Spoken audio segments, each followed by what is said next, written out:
దేవునికి మహిమ కలుగునుగాక. ఈ దినం దేవుని వాక్యం, వేటకాని ఊర్లో నుండి ఆయన నిన్ను విడిపించును. గమనించినట్లయితే గనక దేవాతి దేవుడు సెలవిస్తున్నాడు, నిన్ను వేటకాడైనటువంటి అపవాది యొక్క చేతుల్లో నుంచి, వాని యొక్క ఊరుల్లో నుంచి నేను తప్పిస్తాను అనేసి దేవుడు ఈ దినానికి సెలవిస్తున్నాడు.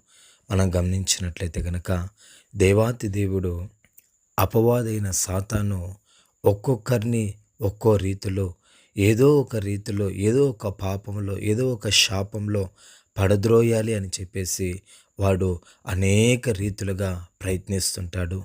అనేక రకాలైనటువంటి పాపపు ఊర్లను మన మధ్య వాడు వేస్తూ ఉంటాడు. అయితే దేవుడు ఏమంటున్నాడంటే, నేను ఆ యొక్క ఊరిలో నుంచి విడిపిస్తాను, నేను తప్పిస్తాను అంటున్నాడు.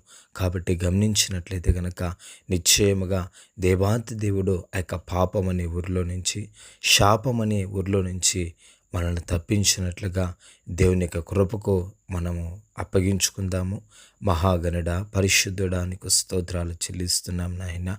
అపవాది వేసేటటువంటి పలు రకాలైనటువంటి ఊరిలో నుంచినైనా మమ్మల్ని తప్పించి విడిపించి సహాయము చేయవలసిందిగా యేసు నామంలో వేడుకొంచున్నాము తండ్రి.